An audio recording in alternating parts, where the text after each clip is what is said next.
lucky to get me on film because usually I'm made up. I am not made up today. These are real legs, real aluminum. Real aluminum, huh? Real aluminum. So is it hard to get the hang of?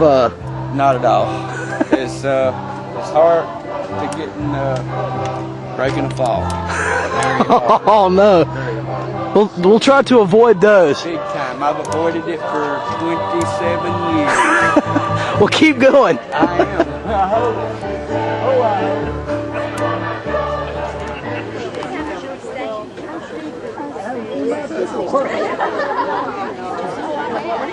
I thought I'd say it better. We need a picture.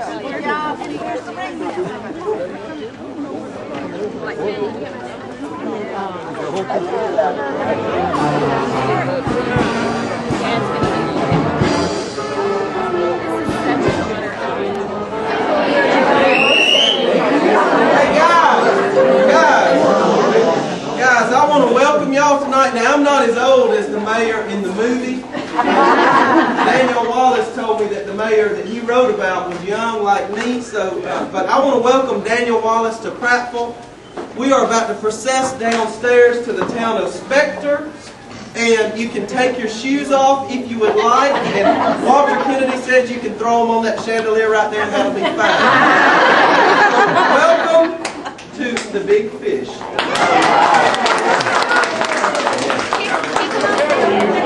One of your bridges had on my hook. Has your hand gotten tired yet from doing all the signing and stuff?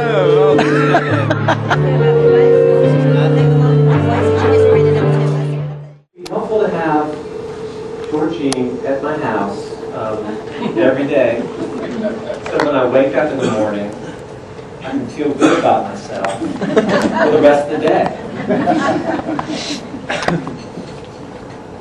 It was almost a perfect introduction, had she not mentioned the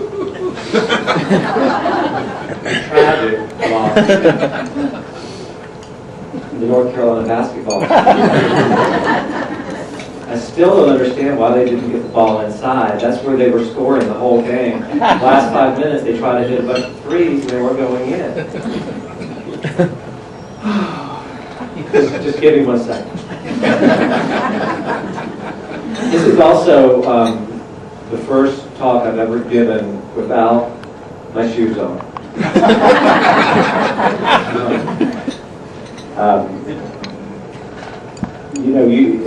This has been such a wonderful surprise.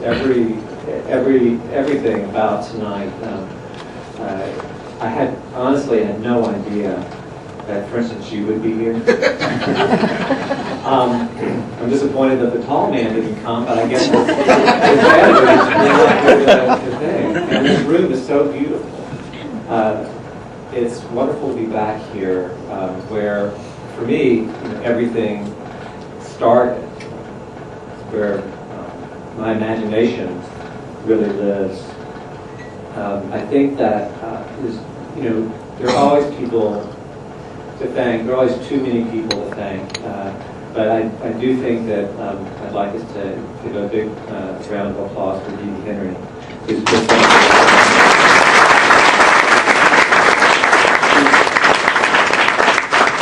great. I'm proud to be the representative or the standard bearer for all the truly amazing artists that the state produces. And I do feel, as Georgine said, that this is less about me than it is about them. And that's really as it should be. But the invitation to be here does raise some problems. And I want to address those tonight. To have been chosen as that standard bearer can only mean one thing, that I'm regarded in one way or another as distinguished. More distinguished, for instance, than somebody whose name you could pick either from a phone book or grab off the street. You wouldn't say to this guy, come to a wonderful dinner in Prattville and speak to us. We want to hear what you have to say. in trying to determine what it is that distinguishes me from these other people, I've crossed a number of things off my list of what it could possibly be, and I've discounted my style of clothing, my abundant wisdom. I don't think that's it. My skills as a dog trainer, definitely not. If there's one reason I am here, it's because I've been fortunate enough to publish some of the things I've written, and because one of my books has been turned into a beautiful movie. Many people, most, I venture to say, know absolutely nothing else about me. And in these people's eyes, which may include some of your eyes as well, this is how I've achieved distinction. This is how I come to you as a distinguished person. I'd like to spend the rest of my time here tonight disabusing you of this notion. But the truth is, I'm not distinguished at all. My first memory of being completely undistinguished happened in the 4th grade. It was the last day before Christmas break, and Mrs. Anderson, our teacher, surprised us by coming into class with a huge basket full of candy and tiny gifts and things draped in that big basket draped in green plastic, and told us that the person who could make the most words out of the word Christmas would win the basket. I wanted that basket. I wanted it because it was something to want, because if I didn't get it, someone else would, because it was stuff, and getting stuff was what I was all about. So I began. It was easy at first. Stir, his, Sam. But for me, it really quickly got to be a lot harder. How many words could there be in Christmas? Not that many, I thought, until I looked at the girl right next to me, and the boy on the other side, and saw word after word after word. Cash, trim, chart, scram. There were so many. There were no end to the words you could get out of Christmas. You, in this sense, meaning not me. I couldn't get that many, so I copied the words from my neighbors. And in a very close contest, I won. I took the basket home.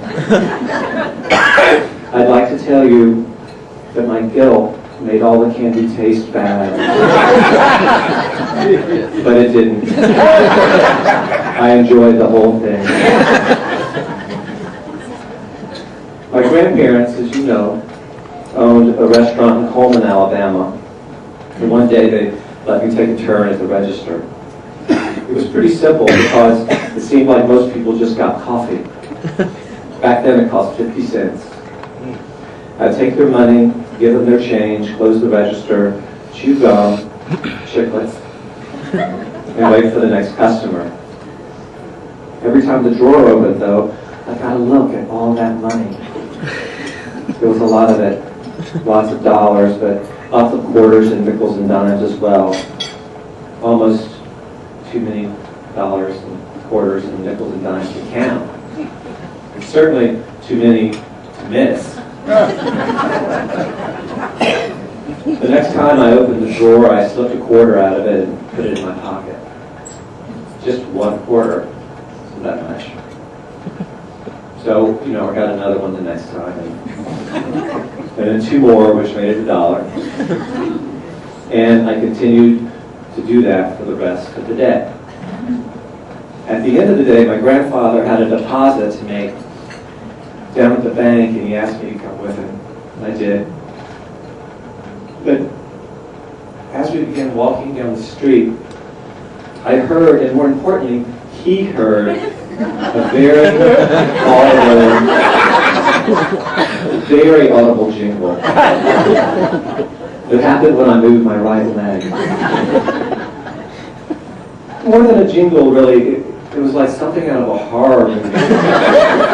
the sound of something terrible coming down the hall. He stopped, looked at me. He looked at my pocket. It was as if I'd stuffed a small dog in there. Somehow, he knew what it was and told me to empty my pockets right there on the sidewalk. I did. There must have been $8 in quarters. He never let me work the register again. Then I was in junior high. Chemistry was a requirement. The class was taught by the basketball coach. It's an understatement to say that it was not good at chemistry. By the end of the semester, I can honestly say that I didn't understand one more thing about chemistry than I did before I opened the book, which I rarely did, as it gave me a tremendous headache. When it was time for finals, I realized that I would not only fail, but that I would get every single answer wrong. I would get a 0. The only thing correct on the paper would be my name. And I could not let this happen. I had to maintain this idea I had of myself as a good student. The same idea others had of me. There were 2 chemistry classes. One met in the morning and the other in the afternoon. I was the afternoon.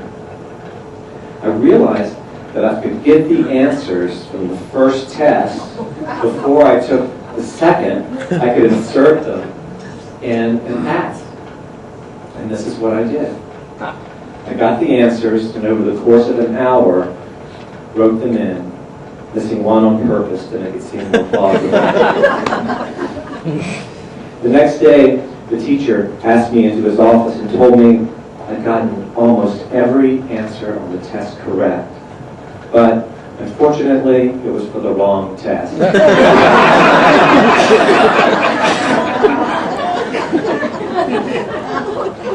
I'd written down the answers to the first test, and the second one was different. So not only had I failed, but I had cheated and still failed. I failed at cheating. And I forgot to mention, I was vice president of the Honor Society. And I was also on the basketball team, which he coached. Because of these 2 things, he let me off the hook. And I remained, in that high school anyway, apparently distinguished. But it was a lie, only he and I knew. Of course, I had to kill him.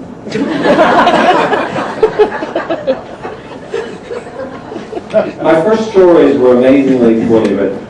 I remember an early reader telling me that there was a difference in the way you spelled the word breath and the way you spelled the word breathe. I had no idea.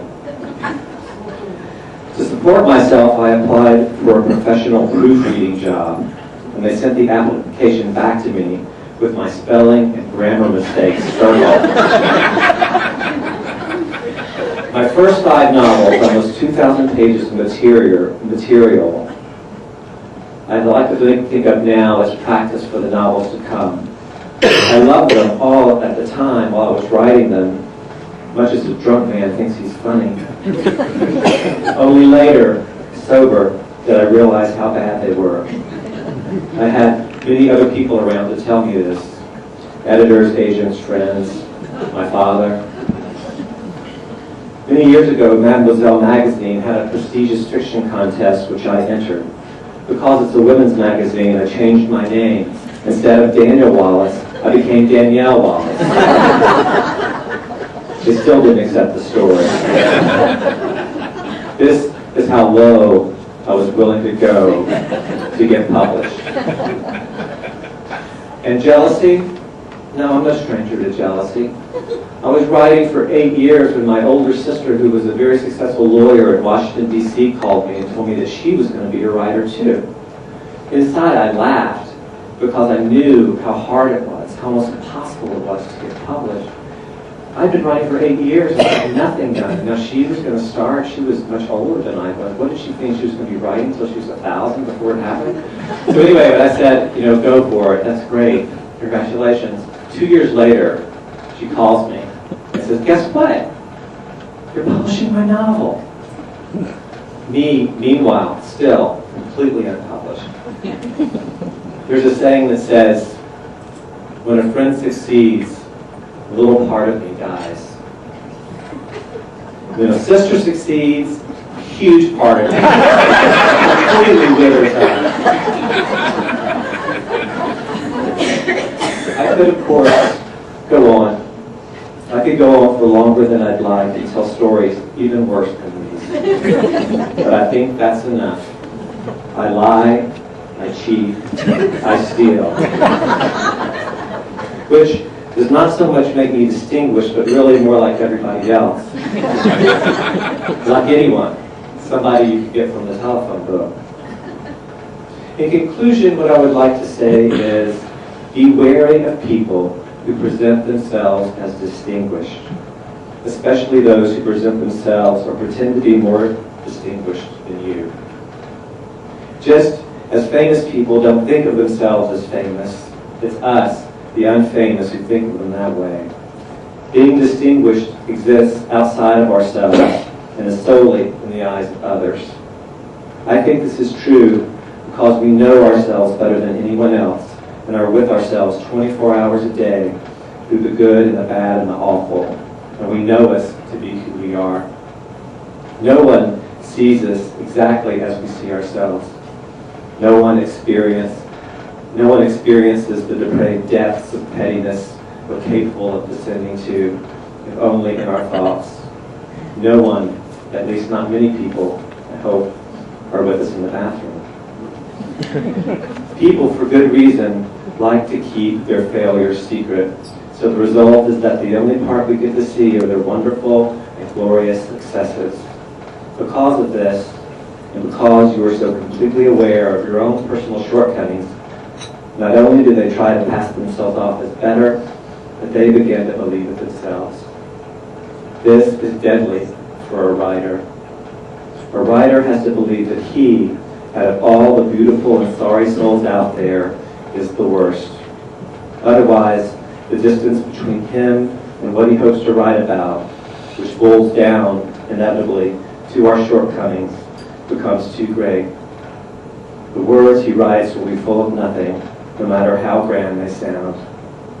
It's better for a writer to live by this maxim: better than nobody, nobody better. It's the ultimate equality and the irony of every ambition. Everything you want to become, you already are. And to me, that's good news. Thank you so much for having me. It's been my great pleasure.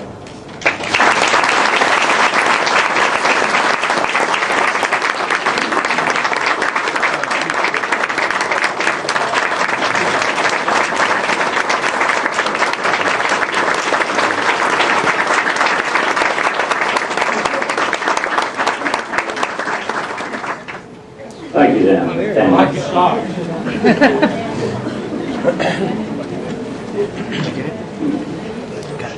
He's got a good truck right I'm sorry, Greg.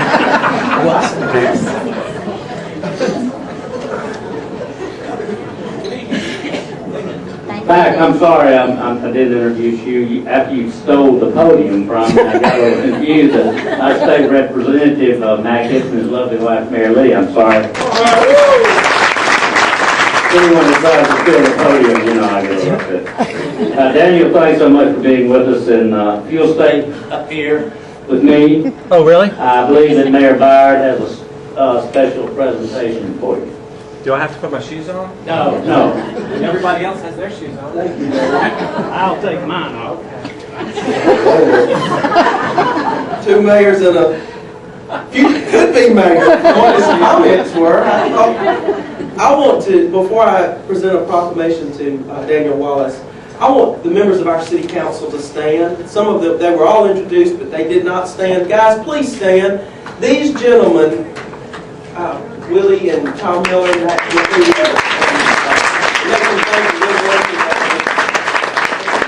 guys, you artsy folks come to me and say, put this in the budget, and I put it in the budget and give it to them, and thank the Lord they've always funded the arts in our city. And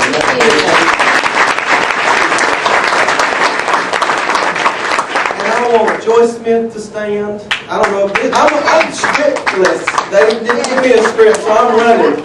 Joyce Smith and the decorating committee. Joyce is in charge of the decorations.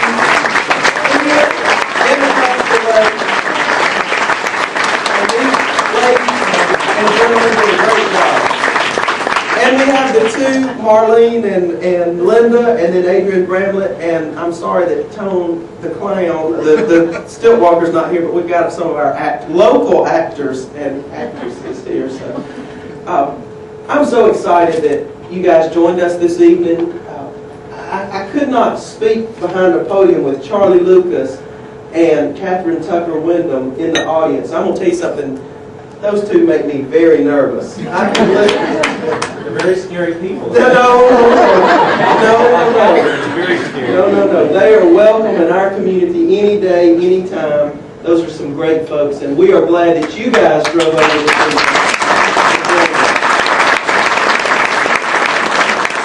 Several years ago, I was in Leadership Alabama, and we met in Selma, and Catherine Tucker came to be with us.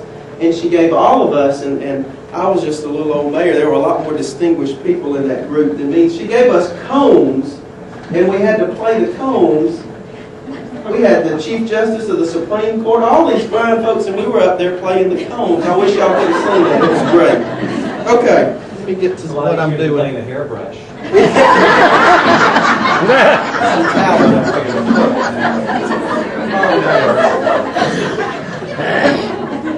I'm going to, I have the pleasure of offering this commendation, and Got it? I've got it. This is a commendation, just congratulating Daniel Wallace.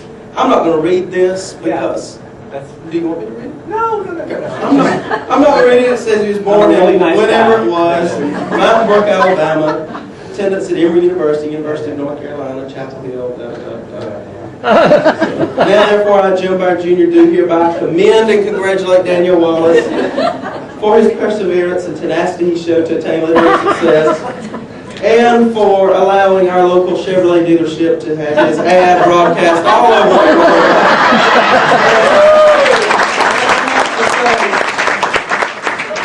Our Chevrolet dealership's wife is here. She did not stand whenever they announced her. But Mrs. Puckett, while you kill me, will you please stand so everybody can thank you for, you and Larry, for supporting the arts in our community.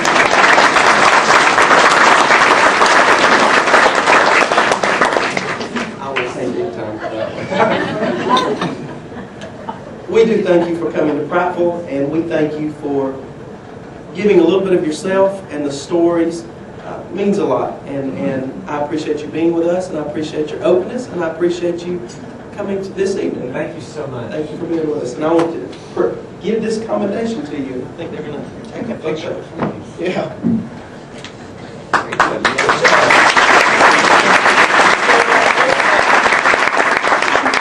have the pleasure of introducing the greatest state representative in the state of Alabama, the Honorable Matt Gibson.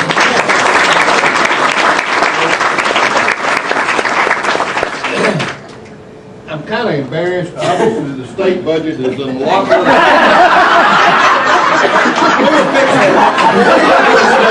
More shape in the city. After all, we don't have all the targets and bass pros and all that stuff going on. But then, listen, this has been great. I appreciate you coming back to Alabama. I have the opportunity. I belong to a board that comes out of Research Park, so I get to go up in your area as well. But you're being an Alabamian by birth and coming back to join us in this celebration. Thank you very much. Thank you for what you've meant to the state of Alabama, and for all of you that participate in the arts at the state level. We try our best to fund you as well as we can, not near enough, because we've got to do more to help the youth of Alabama, especially because somewhere along the line Daniel got interested in this writing coming up through the indistinguished career. Right. That you have. When you say young, do you mean my age? Or you mean people even younger than you? Even younger than you, as they come up through the educational process. But now, if you don't mind, I am going to take a moment because really, we mean this. However, this is a House resolution. I do have a joint resolution. The House has said it coming. However, if you come up with Alabama politics, right now, the upper body, the House of Lords, as I call it, is not cooperating. Was it veto? No, it wasn't veto. It wasn't that. We just can't get them to talk to each other. But this is commending Mr. Daniel Wallace for outstanding professional achievements and welcoming him back to Prattville, Alabama. Whereas the Prattville Council for the Creative and Performing Arts in the city of Prattville will honor and welcome home Mr. Daniel Wallace during his second annual Fountain City Arts Festival at Pratt Park in downtown Prattville on March 31st, 2007. And whereas a native Alabamian, Mr. Wallace is the renowned author of 3 novels, Big Fish, Ray in Reverse, and The Watermelon King, which has been voluminously, I think, published in numerous magazines and anthologies, including the Yale Review, the Massachusetts Review, and Shenandoah and Glimmer Train, And where Mr. Wallace turns out memorable portraits in words and understands how a writer sustains his relationship to a wide spectrum of readers, and with the filming of Big Fish, which was translated into 18 languages, the river region collected more than $25 million in additional revenues for the making of the movie. And whereas the city of Prattville's second annual Fountain City Arts Festival was named the top 10 event for the month of March by the Alabama Bureau of Tourism and Travel, and as an added bonus, Mr. Wallace will sign books for his many fans during this gala event. And whereas indeed Mr. Wallace is esteemed among his colleagues for his outstanding professional achievements and his outstanding contributions to the city of Prattville and the state of Alabama, and now therefore so forth and so on. Thank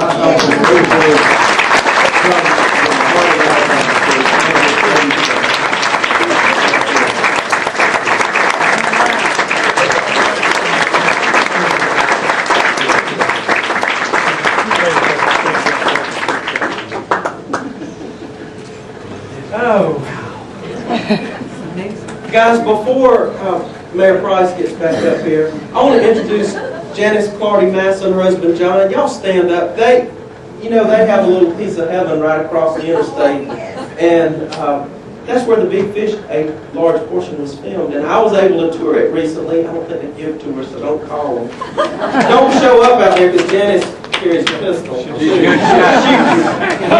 Our former top cop, our district attorney, Janice Clardy Massa and her husband, and it's a great place up there, so I want to make sure everybody sees y'all.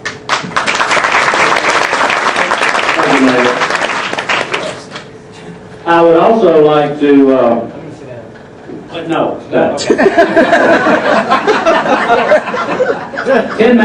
Charlie Tin Man Lucas, I believe, has a special presentation to make at this time. Charlie? He's going to go get it. While he's getting it, I just want to say that the Prattville Council for the Creative and Performing Arts was formed in 2001. Its mission is simply stated: to encourage and promote community participation in the creative and performing arts. It seems like a simple task when printed on paper, but putting those words into reality is a day-to-day commitment by our city officials and the community as a whole. I'd personally like to thank our 2007 Board of Directors, and I will introduce them following Charlie's presentation.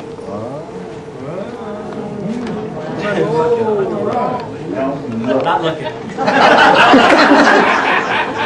Don't tell.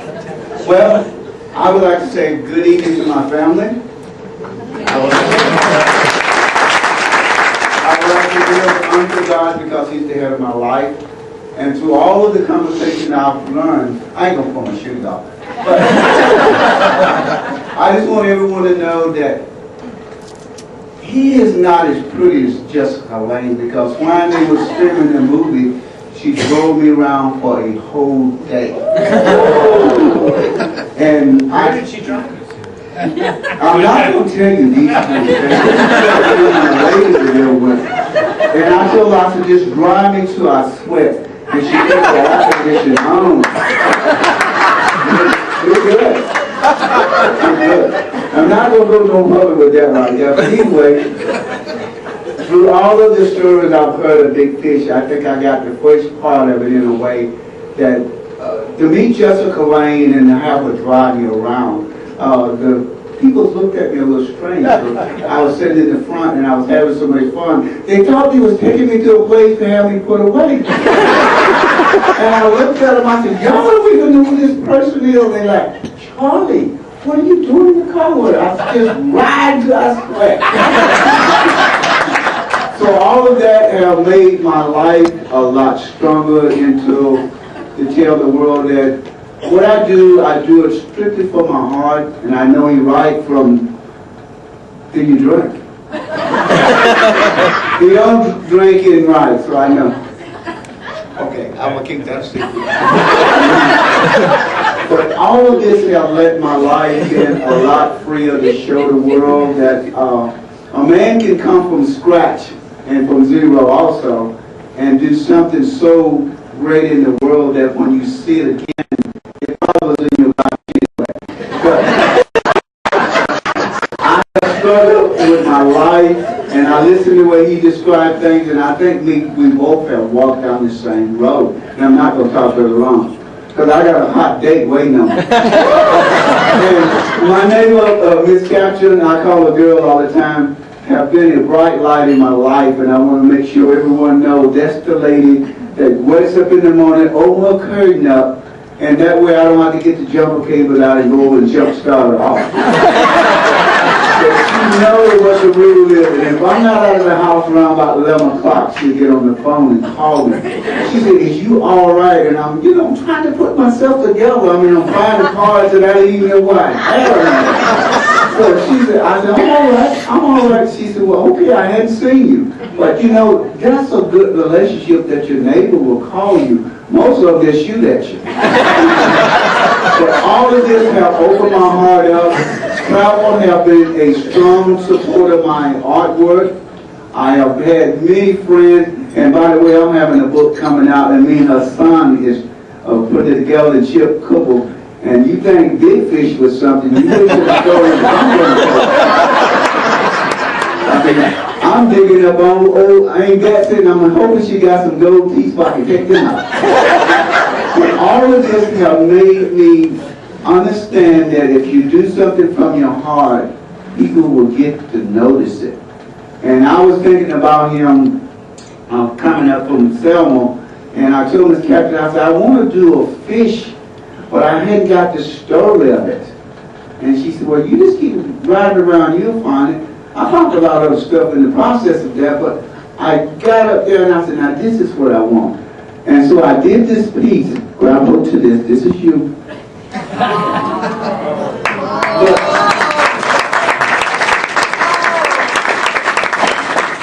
Now this has a long story behind it too. This fish is called shipping it into another gear, because I think people are shipping all into another gear. And I had to put the gear shift there because I want the transition to be, from low to high. That's all I wanted out of that thing.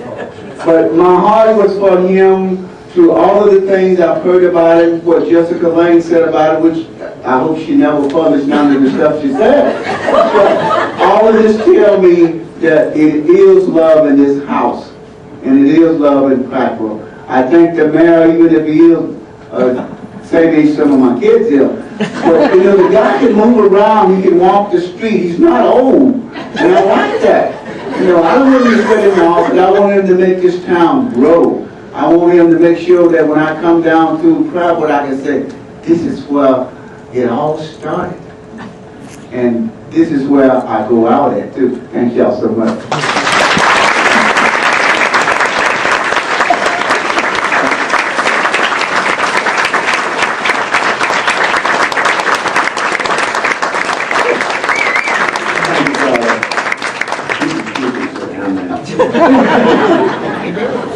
Oh, you want to say something? Oh, no. No. Okay.